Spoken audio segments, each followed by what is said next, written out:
അസ്സലാമു അലൈക്കും വറഹ്മത്തുള്ളാഹി. 21 പ്രഭാത നമസ്കാരമൊക്കെ കഴിഞ്ഞു. എല്ലാവരും ഇരുന്നിട്ട് ഓതണം. അതിൻ്റെ ഇടയിൽ രണ്ടൂന്ന് പ്രാക്കൾ ഉണ്ടോ, അറബിലിങ്ങനെ ചുറ്റി നടക്കണു. 3 ആളുണ്ട് കേട്ടോ. നല്ല രസമുള്ളൊരു കാഴ്ച. അള്ളാഹുവിൻ്റെ അനുഗ്രഹം ഇന്നത്തെ ഈ പ്രഭാതത്തിൽ നിങ്ങൾക്കൊക്കെ പെയ്തിറങ്ങട്ടെ. നിസ്കാരമൊക്കെ കഴിഞ്ഞു. ഹാജിമാരൊക്കെ അറമിൽ നിന്ന് പിരിഞ്ഞു പോയിക്കൊണ്ടിരിക്കുന്നു. സമയം ഏകദേശം 6 മണിയായി.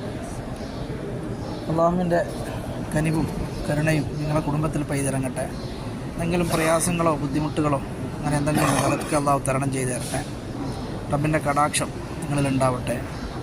കുറേ പ്രയാസപ്പെടുന്ന കുടുംബങ്ങളുണ്ട്. അവരിലൊക്കെ അള്ളാഹു അനുഗ്രഹങ്ങൾ വർഷിച്ച് അവരുടെ മാതാപിതാക്കളും മക്കളിലൊക്കെ കുടുംബാദികളിലും ഭാര്യ കുടുംബങ്ങളിലൊക്കെ അള്ളാഹു അനുഗ്രഹങ്ങൾ വർഷിച്ചു കൊടുക്കട്ടെ എന്ന് പ്രത്യേകം ദുആ ചെയ്തുകൊണ്ട് പരിശുദ്ധമായ റമദാൻ. അസ്സലാമു അലൈക്കും വറഹ്മത്തുള്ളാഹി.